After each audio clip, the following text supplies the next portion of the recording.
Well, back now with the pain of waiting decades for answers about missing soldiers in the Korean War. The government is sifting through dozens of boxes for answers.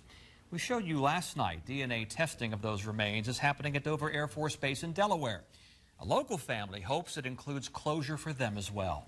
10 on your side's Lex Gray now with their emotional story.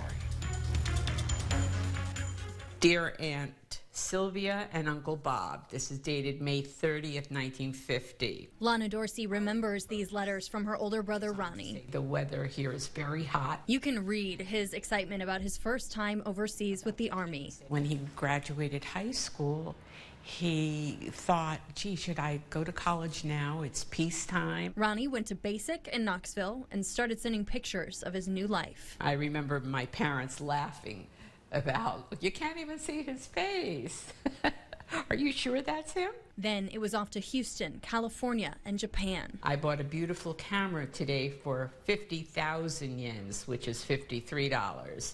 And it's really a beauty. I'm going to a new class next week to take up Japanese. Lana and her family never got to see those pictures, though, or hear how Ronnie's Japanese lessons went. Boom, all of a sudden, they were the first round. They were the first group to go to South Korea. The Raboy family didn't get any more letters from Ronnie.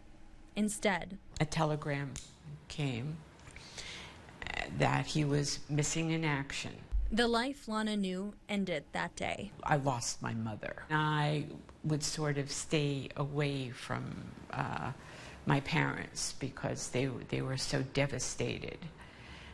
And that never left them. About a month later, the family got more devastating news. They received another letter from Washington saying that he has been captured. He's a POW. That's all the Raboys got. For years, they lived not knowing what happened to Ronnie. Until 1955. And that's when we actually got he's dead. He died January 1st, 1951. My parents didn't believe it. They said, impossible. Lana accepted the news and moved forward with her life. But Ronnie's body never came back, so his mother went to her grave believing he had survived. As I got older and had my own child, I could fully understand how she had a nervous breakdown, how she held on to the hope for all those years. Especially because Ronnie didn't die a quick or peaceful death. He was in captivity for about 6 months before he died in the cold Korean winter. Every so often I'll have a flashback and I'll say how terrible it must have been to die of starvation. I try very hard to keep that on the side and not let that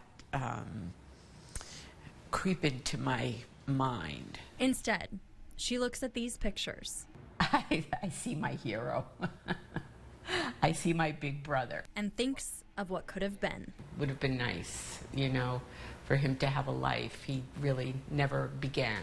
I reckon I'll sign off for now. Say hello to everybody from me. Take care of yourselves and write soon, Ronnie.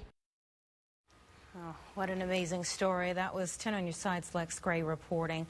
Right now on Wavy.com, you can read the full report about Ronnie's time in Korea and see an extended interview with his sister.